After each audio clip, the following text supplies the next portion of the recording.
আসসালামু আলাইকুম। প্রিয় শিক্ষার্থীবৃন্দ, শুভেচ্ছা নেবেন। আলোচনা করছি আইনের শিক্ষার্থীদের জন্য জুরিসপ্রুডেন্স বা আইন বিজ্ঞানের একটি অধ্যায় ওনারশিপ বা মালিকানা নিয়ে। আজকে ওনারশিপ বা মালিকানার তৃতীয় পর্ব।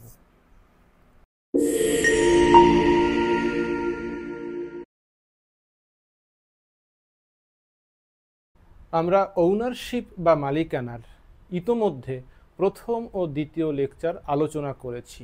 আজকে ওনারশিপ বা মালিকানার 5টি সিনোপসিসের তৃতীয় সিনোপসিস ইসেনশিয়ালস অব ওনারশিপ বা মালিকানার অত্যাবশ্যকীয় বিষয় নিয়ে আলোচনা করব।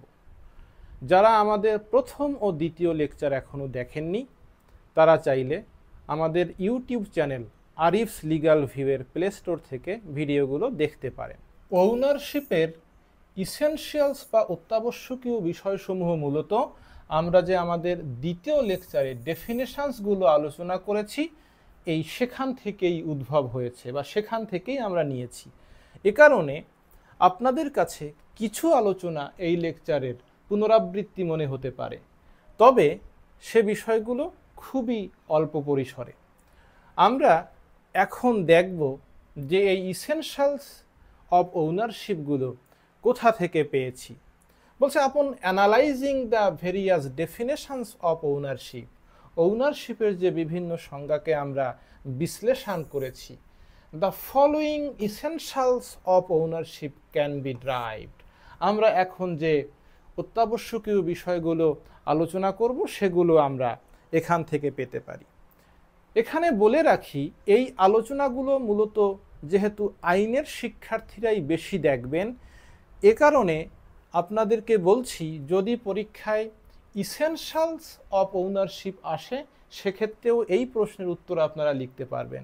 যদি পরীক্ষায় ক্যারেক্টারিস্টিক্স অফ ওনারশিপ বা এলিমেন্টস অফ ওনারশিপ এমন করেও পরীক্ষায় প্রশ্ন আসে তাহলেও আপনারা এই লেকচার 3 বা তৃতীয় ভাগের আলোচনার এই বিষয়গুলো আপনারা ওই প্রশ্নের উত্তরে লিখতে পারবেন।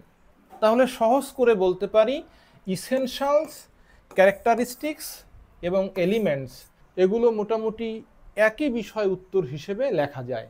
ইসেনশিয়ালস বা অত্যাবশ্যকীয় বিষয়াবলীর প্রথম যে উপাদান আমরা দেখি সেটি হলো ইনডেফিনিট পয়েন্ট অফ ইউজার, ব্যবহারকারীর অধিকারের ক্ষেত্রে অসীমতা বা অনির্দিষ্টতা। কি বলছে দেখেন, দ্য ওনার অফ প্রপার্টি, সম্পত্তির মালিক, হ্যাজ দ্য লিবার্টি, তার আছে স্বাধীনতা, টু ইউজ ইট, ওই সম্পত্তি ব্যবহার করার ক্ষেত্রে।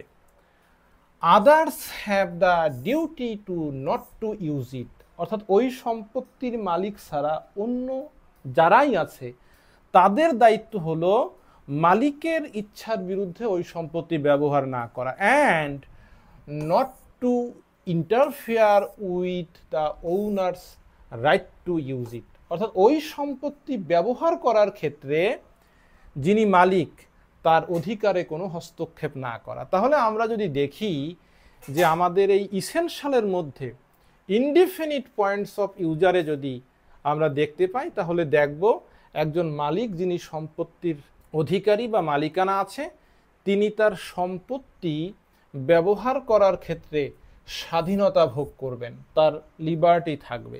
দ্বিতীয়ত যারা ওই সম্পত্তির মালিক নয় তাদের দুটো দায়িত্ব রয়েছে। 1 নম্বর দায়িত্ব হচ্ছে ওই সম্পত্তিটি মালিকের অনুমতি ছাড়া তারা ব্যবহার করবে না। দ্বিতীয়ত হচ্ছে মালিক যে ওই সম্পত্তিটি ব্যবহার করবে এক্ষেত্রে মালিককে ওই সম্পত্তি ব্যবহার করার ক্ষেত্রে কোনো ইন্টারফেয়ার বা হস্তক্ষেপ করবে না। আমরা বিষয়টি একটি উদাহরণের মাধ্যমে বোঝার চেষ্টা করি।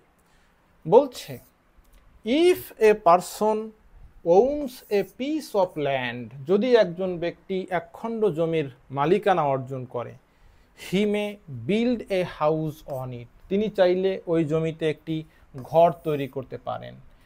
Use it as a garden, তিনি সেটাকে বাগান হিসেবে ব্যবহার করতে পারেন। Or may simply leave it as it is, ওই জমিখণ্ড যেরকম আছে তিনি চাইলে ঠিক সেভাবেও ফেলে রাখতে পারেন। But at the same time he must not use it to injure his neighbour.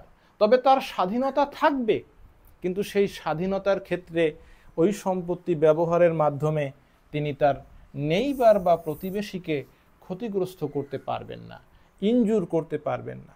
অর্থাৎ সম্পত্তি ব্যবহারের স্বাধীনতা তিনি ভোগ করবেন, তবে ব্যবহারের মাধ্যমে অন্যের ক্ষতি না করে। এটা হচ্ছে এই ইসেনশিয়ালের প্রথম উপাদান। ইসেনশিয়ালস অফ ওনারশিপের দ্বিতীয় বিষয়টি হচ্ছে এ লিগাল টাইটেল। অর্থাৎ যদি একটি সম্পত্তিতে আপনার ওনারশিপ বা মালিকানা অর্জিত হয়, তাহলে ওই সম্পত্তিতে আপনার একটি বৈধ আইনি সত্ত্ব অর্জিত হবে, লিগাল টাইটেল বলে। বলছে ownership is a right that is recognised by law. অর্থাৎ আপনি যে ওই সম্পত্তিটির মালিক, এটি আপনি নিজে দাবি করলে হবে না, এটা আইন স্বীকৃতি দেবে, আইন রিকগনাইজ করবে। And protected against the entire world. অর্থাৎ যখন আপনি ওই সম্পত্তির মালিক হলেন, আইন স্বীকৃতি দিল, তাহলে ওই সম্পত্তিতে আপনার অধিকার সুরক্ষিত হলো পৃথিবীর সব মানুষের বিরুদ্ধে।